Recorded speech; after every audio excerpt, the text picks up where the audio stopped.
Мысырдан шығу 19-шы тарау.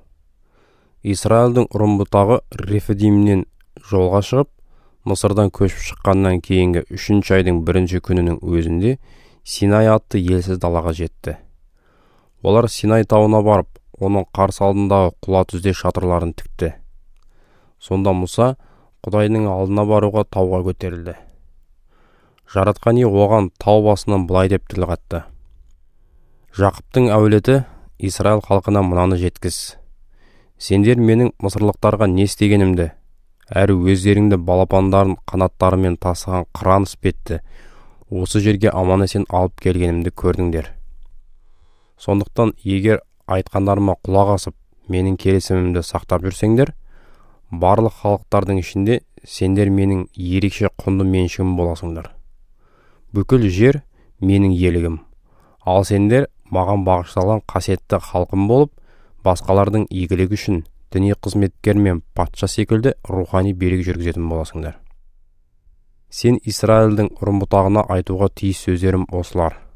Таудан төмен түскен Мұса халықтың рубасыларын шақырып алып, өзіне Жаратқан Иенің тапсырған осы сөздерін жариялады.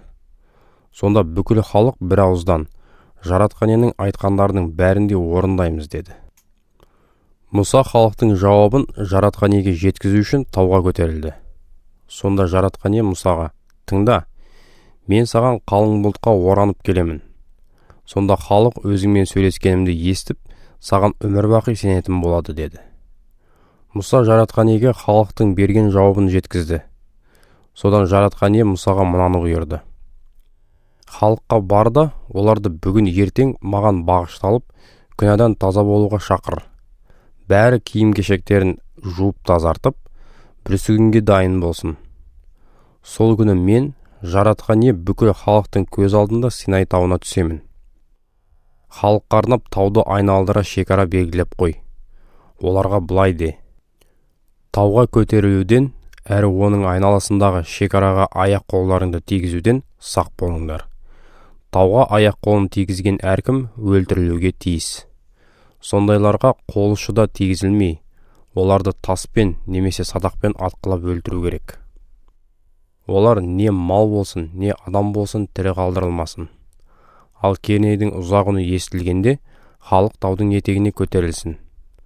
Мұса таудан төмен түсіп, халықты Тәңірге бағышталып, күнә аталудан таза жүруге шақырды. Олар киім-кешектерін жуып тазартты. Мұнан соң Мұса халыққа: бүрсігінге дайындалыңдар, әйелдеріңмен жақындаспаңдар деп ескертті. 3-ші күні таң ата күн күркіреп, найзағай ойнап, таудың басын қалың бұлт басып, ғаламат қатты керней дауысы естілді. Қоныстағы халықтың бәрі де қорыққаннан дірілдеп қоя берді. Мұса оларды Құдаймен кездестіру үшін қоныстарынан алып шығып, олар таудың етегіне барып тұрды. Жаратқан Ие тау басына от жалынына оранып түскендіктен Синай тауын түгел түтін жапты. Таудан балқыту пешінен шыққандай түтін шығып, бүкіл тау қатты шайқалып тұрды. Керней даусы күшейген үстіне күшейе түсті.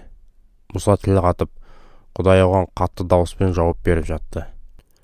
Жаратқан Ие Синай тауының басына түсіп, Мұсаны сол жерге шақырды. Ол көтеріліп барған соң, Жаратқан Ие оған былай деп бұйырды: қайтадан төмен түс.